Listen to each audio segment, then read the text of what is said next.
My guest today is Allan Wright. He's the Executive Director of New Jersey Family Policy Center, and the information you're going to hear is not just for New Jersey, for parents that want to protect the hearts and minds of school-aged children. Good morning, Allan. Thanks for joining me on the call. Good morning. Thank you. It's a pleasure to be here. So, Allan, what's happening with the curriculum in the schools right now, and how is this affecting children, and what do parents need to know? Yeah, the curriculum, if you want to change the culture, you start with education. And I think a lot of parents, and we sort of naturally trust the schools, the public schools, but really that phrase government school is becoming more and more popular. And if do you trust the public school? Probably yes. Do you trust the government? Probably no. And yet New Jersey, when you look at the curriculum that has been some of it signed into law, some of it are learning standards. When you start to look at it, it is pornographic, it is immoral, and it really takes the rights away from the parents who are the primary educators of their children. So New Jersey, starting at kindergarten to second grade, they have gender, I would say indoctrination, education, and third to fifth grade, speaking about different types of anatomy, sexual parts, sexual activity, and this is in the fifth grade. And I have a third grader who's 8 years old, and where he is at, and to think that in the public school system they could be teaching him this without my input, without my knowledge, is kind of crazy. So federal law says that any parent has the right to see a lesson plan that the teacher is teaching. Mm-hmm. So if you're a parent and want to know what's being taught, how is it being taught, you have the right, guaranteed under federal law, to know that. As a parent, you have a right to go into the classroom. Now, you can't just show up unannounced, but you can go and make an appointment to sit in to what they're doing. Mm-hmm. Now, some of the things that we're seeing is that with this, sex ed curriculum that's really stirring the pot a lot, is that there's no opt-out, or you have to, everybody is opted in unless you want to opt out. But the opt-out is often in health class. So you know what? I don't want my son being in this health class where they're going to be teaching this, whether it's high school, middle school, down to the elementary school. Well, with this sex ed education, they have the freedom to teach it in English class, in science class. So for them, it's like a thread woven through the curriculum where your son or daughter has to do reports on gay and lesbian, contributors, how it helps our culture, how it helps our society. So this is in the law. So Governor Murphy passed two laws stating in terms of the transgender and the gender identity that is taught in schools. Some of the things that are being taught are learning standards. So learning standards are not laws. And yet, if parents don't speak up and saying, I don't want these standards because they're not my standards, as a Christian, as a conservative, as a person that I may be radically liberal, but you know what? That's my responsibility to teach sexuality to my children.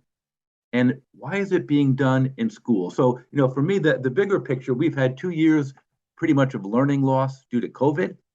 And yet you look at what the New Jersey Education Association was coming down from our government in Trenton. It's pushing this sort of, I would say, this radical transgender sex ideology that has nothing to do with traditional math, science, history, the great books, great literature. And yet they're pushing bringing, and we're not into these books of transgender youth starting with pre-K. So I'm not for banning books. But in the same way, if there's a movie that has inappropriate material for my 8-year-old or my 13-year-old, they're going to put an R on it. So if you want to go see that movie in America, knock yourself out. Go see the R movie, right? Doesn't bother me.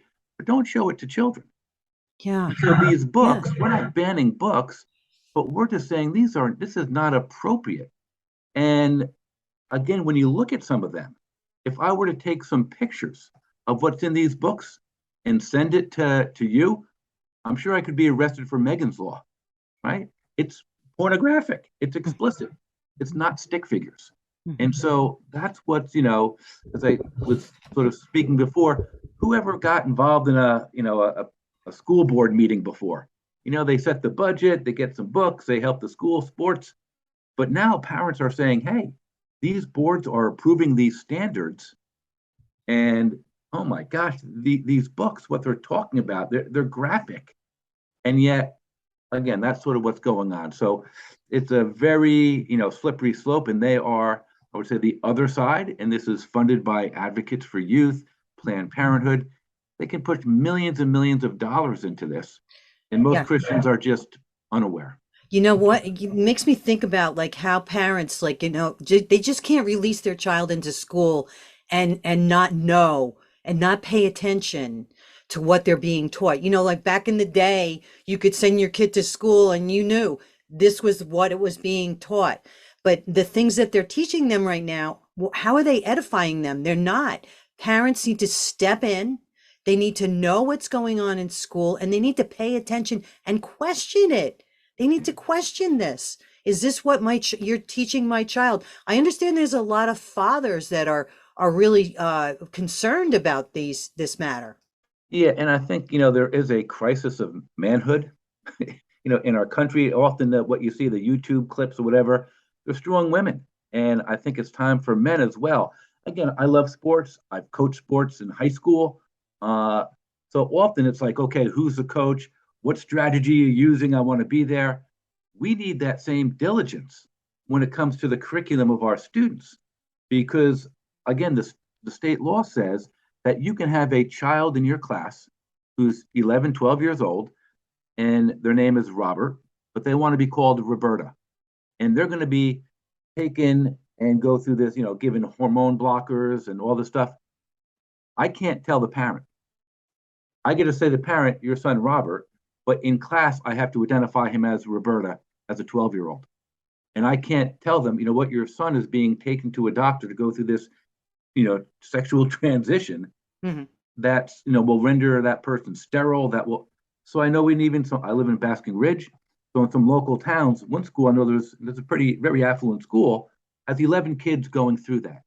And the parents, I would get arrested as a teacher telling the parents, this is what your kid is doing. So I can't give them an aspirin, right? I can't do a whole number of things. And yet, when it comes to this butchery of children, it's what the law is. So in terms of voting, in terms of getting out there are some sane people that see this as crazy. But again, even I'm sure you've heard of GoFundMes. If you look at some of the GoFundMe, and we had a wonderful chastity speaker named Jason Everett come to our church, phenomenal. But he had mentioned like in Kansas. So for us in New Jersey, if I would speak for you, like Kansas is what? Land of corn and wheat, right? There's not many people there, but there's like 10,000 teenage girls with a GoFundMe to get vasectomies, to get to transition. And these are people that are 14, 15. They're, you can't make those decisions until, at least if you're an adult, you want to do that. I'll pray for you, but this is America. You should have freedom. And yet this is what's being hidden from parents. So to bring it right back in New Jersey, you need to know what your school board looks like.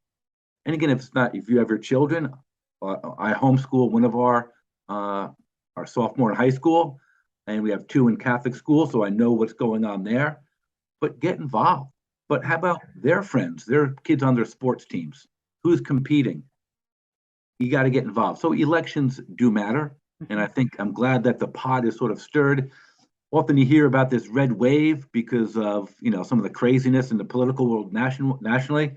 I'm hearing from New Jersey, we're different. We don't just go along with the flow. But again, we're very entrenched in those who are voting for these things, and you can look at their records. And so again, as parents, do some research, get online. What do they believe? And we're here to support at the New Jersey Family Policy Center. We talk to parishes, we talk to evangelical churches, get ministers. There's a church in Scotch Plains, Evangel, myself and Sean Hyland, our director of advocacy, spoke to. about 15 people in the ministerial staff. This is what's coming down. And you have a congregation here of, 1,500, 3,000 people. Are they going to remain silent? Is this an issue in terms of protecting children that we need to be involved with? So, that Jesus, didn't say abandon the world, stay to yourself, go out into the world, be the salt of the earth, the light of the world, make a difference, right? Bring Christ there. So we need to expose what I would call this darkness and this crazy sense of sexuality, a proper moral order, and put it in the hands of the parents. Yeah. So. Yeah. Well, you said I was encouraged to meet such bold and strong representatives who have sponsored numerous bills to protect our children and demand transparency in education. Who are the representatives and what are some of those bills? Well, I will say that I have a list here like Senator Joe Panaccio, District 26, Kristen Corrado, District 40, Holly Schapese, District 39, Michael Testa, District 1 down in South Jersey. These are people there, they're Republican. And if you're a Democrat and you believe this, we will support you as well. But it's a majority of the Republicans who are putting this forward. On Monday, I was in the office of Senator Bramnick, who has his office in Scotch Plains. Speaking of this, the political movement, it's subtle. There's so many layers to it. And so even within, I would say, the Republican Party, there's a number of people that would believe what I believe, what we believe about parents' rights, parents' choice, and yet you can't go throwing verbal bombs, right? You can't say, oh, you're this, you're that. You may get a splash in the media, but you're not going to move policy. You're not going to move laws. And so we try to move forward with principled persuasion. Christ calls us to do that in the world, treat everybody with dignity and respect, because we're all created in the image and likeness of God. And yet through the legislator, through the senators, whatever district your listeners are in New Jersey, find out. It can be a quick Google search, find out what district you're in, who your senator is, what they believe. And so, again, usually they have their voting records out there. So right now it's November 8th is pretty big. There's a lot of school board elections going on. I would say at this point, be concerned with that and your local level. The presidential and the governorship in New Jersey is 2 years away. But hey, 2 years away, who else believes like you? Don't be afraid to use your voice. We are still a free people. And so some of these laws that are coming down are being passed. Who's passing them? Email your senator, your representative. Why did you pass this? What are you doing against this? Is this not, crazy? Do we really need money spent for drag queens or these types of pornographic books in schools? So even when I was in Trenton maybe 2 weeks ago, we met a couple of people that would be sort of, pro-life from the 6 months on, and so sort of more liberal on social causes. But one of the women that we met, she ordered the books that her school district is using for pre-K. She was shocked, and she doesn't have young children. She shows it to her husband. Her husband's like, "What is this crap?" And then she brought it into her law office. And like I said to you before, if she were to send or have a picture of what's there on a shirt, she would be thrown out of any, normal institution in America. And yet this is what we're telling kids, it's okay. You can choose if you're a boy or a girl.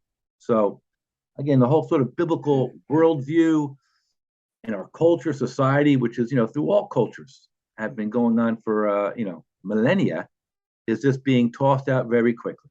And so I encourage anybody to look at the New Jersey Education Association convention, which is, I think, November 10th and 11th in Atlantic City. Look at the workshops. We put some of them on our Facebook page. I tweeted out a couple. And again, for me, beginning at pre-K. Now, if you want to have an intelligent conversation with a high schooler, I taught high school for 24 years. So I don't know how, adept they are or what's their number one concern. But maybe they can make a little more rational decision. You can present both sides of the story.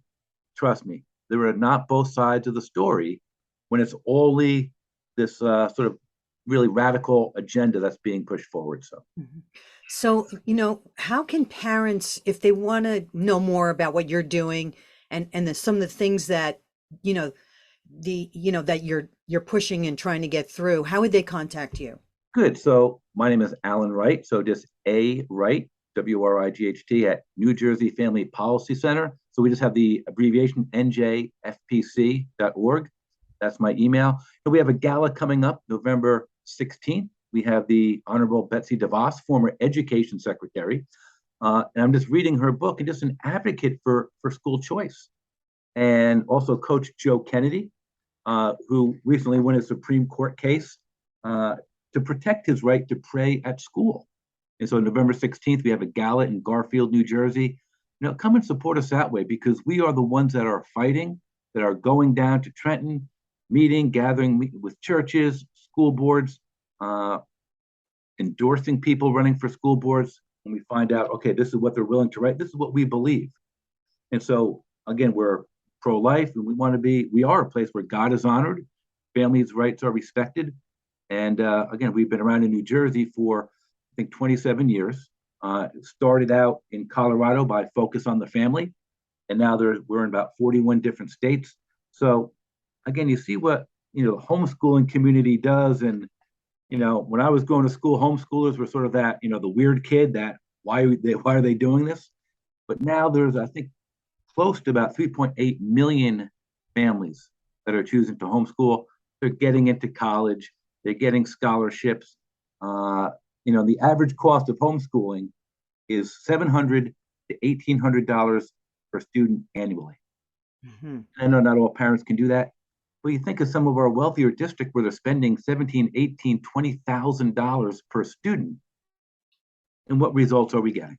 Right. Yes. So it's just sometimes a broken system. So we really want to, bring order back to the family. We know this ultimately is a spiritual battle. And so we are people that pray. I have every Monday morning, a prayer call with other people. We speak about all the things we're doing. They pray for us. Our board is very committed. People that we meet with as well, they're like-minded. So to get out there, pray, look for those opportunities, because I'm sure God does not care about our ability, but about our availability. And when we make ourselves available to the Holy Spirit, God can move mountains. And God will. And we thank you for what you've done so far. And would you like to leave the audience with anything today? I would just think, an encouragement that God is still on his throne. Jesus is Lord of all. And yet we have a responsibility as well to get out there, put our money where our mouth is, raise our voices, and pray for the senators, pray for those who oppose us, that God would change their hearts and minds. And that would be my call, certainly to pray.